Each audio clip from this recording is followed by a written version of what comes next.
Hi guys, I am here with a Miracles Do Happen story tonight. This one is by Barbara Ragsdale, and it is called A Walking Miracle.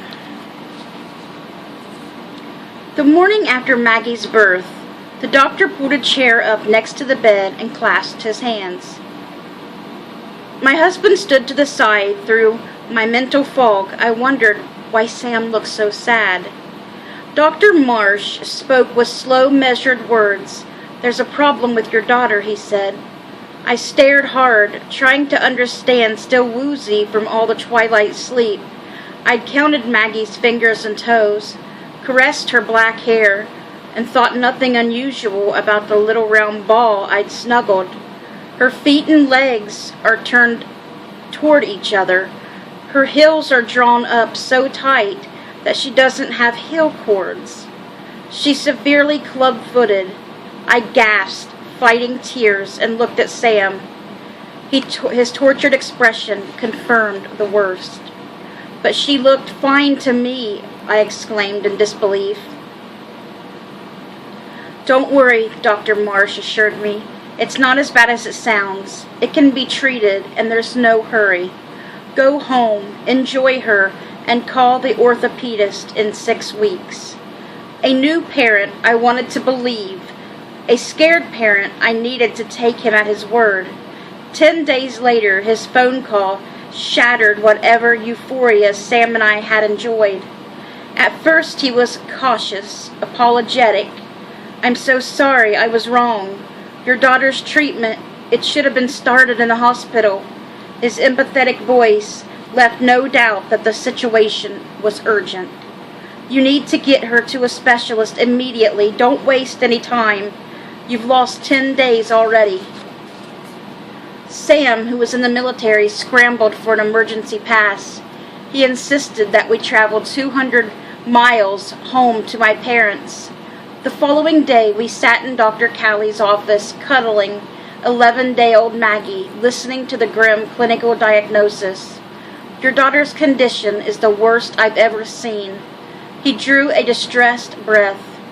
"If you wait until she is 14 days old to start correction, her legs will be set." Sam gazed, stone-faced, without a blink. I looked at Maggie's curved legs and feet, terrified that my beautiful daughter might never walk. Chest-crushing pressure tightened while the doctor described the treatment.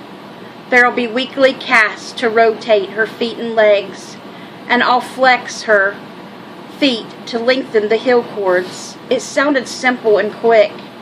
It was neither. Correction takes time, patience, and endurance. Sam went back to the Army. Maggie and I stayed with my parents. On day 14, I hurried to Dr. Cayley's office. I sat in the reception area, crowded with patients, hopping on crutches and slumped in wheelchairs. I was the only one cradling a lap-sized bundle. From the time Dr. Callie's painted Maggie's tiny feet and legs with brown liquid, her cries soared through his office and ripped through me like a knife. I wanted to grab her and run. Dr. Callie's massive hands wrapped her legs with coated gauze, gently rotating out the legs. Like a sculpture, he smoothed and shaped the wet substance up to her knees, then trimmed the white plaster boots so that her toes peeked out. Maggie's cries penetrated his final words. "Check her toes each day to be sure they are pink. If not, then we have to change her cast." He added at last instruction with a practiced sound, "Maggie will need new casts next week. But before you come back, soak off the old ones." I didn't realize the nightmare this would prove to be. A week later, I spent 4 hours dangling Maggie's feet over the rim of the kitchen sink, pouring cup after cup of warm water on stubborn plaster that refused to soften and peel away. Dr. Callie advised against cutting off the plaster boots. "The saw will frighten her." Frighten her? She was already terrified. The next office visit repeated the previous week's horror. Maggie sobbed. Her arms flailed wildly. Her frightened eyes pleaded for help. I stood mute, my heart breaking. "I'm not hurting her," the doctor said. "She wants me to leave her alone." "Me too." As soon as he finished, I snatched Maggie and stumbled out of his office, her small limp body soaked in sweat. Heat from the wet cast drying and curring steamed from her blankets and penetrated my body. In the car, I tried to cuddle and soothe her, but Maggie's terrified cries continued. At home, the slightest unexpected noise made her sobbing erupt again. An emotional wreck, I sneaked out of the house. Slumped against a tree, I let the tears flow. I whispered in agony, "Oh God, she's only 3 weeks old. Why?" I already dreaded the next visit. I didn't hear my mother walk up behind me until she placed her arm around my shoulders. I collapsed into her chest.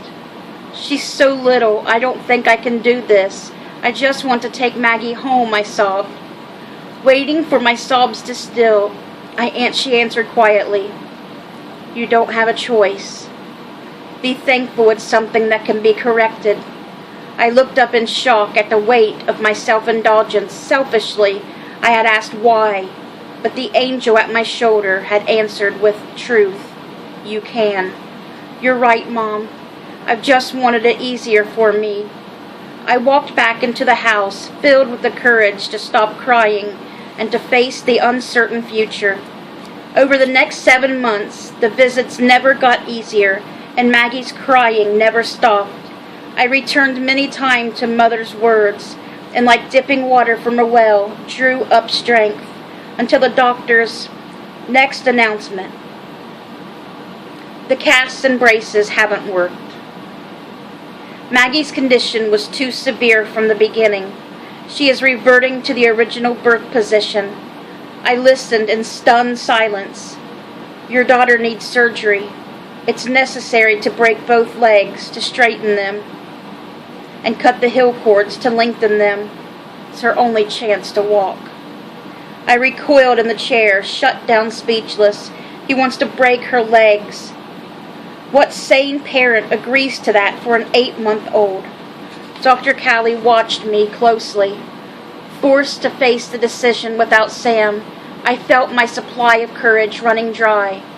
Mother saw the pain, the anguish. She watched for a few minutes, then said, "If surgery is the only answer, we will do it for her sake." I slumped in the chair, realizing that once again I had wanted relief, but my angel had answered with courage. Spent, I finally prayed, "Thy will be done," and agreed to the surgery, which happened on a bleak Easter weekend. Sam couldn't come. Young bones knit fast. 4 months after surgery, the little girl who I was afraid would never walk crawled and took her first steps. At 13 months, Maggie was the lovable toddler who could run on straight legs for a hug, skip across the yard, and giggle as she pedaled her tricycle. She was a walking miracle. In quiet moments when I reflect on Maggie's first 2 years, guilt and shame wash over me. How tragic it would have been for my daughter if I had received what I prayed for. "Don't bother me, it's too hard. Make it all go away." It would have been so easy, but Maggie would have been crippled. Instead, I was blessed with what I needed. The angel at my shoulder, who steadfastly reminded me that the parents make sacrifices, hard choices. Her inspired strength filled me with courage, even when it hurt. Maggie is living proof. Amen. Another story of a miracle. And I know a little girl that this happened to. This exact same thing. She was in cast after cast for years. She's still going through it. And they said she would never walk. There was a lot of prayers said for her. A lot of prayers. And last time I seen her, she was on a little walker walking. That's right. She was walking. And that little girl has never ceased to have a big smile on her face. Every single time you see her. She's never been sad or crying about it. She just had a big smile on her face. She's the sweetest little girl. And she just goes through it. Like, it's just something that's got to be done. She's truly amazing. And she's walking.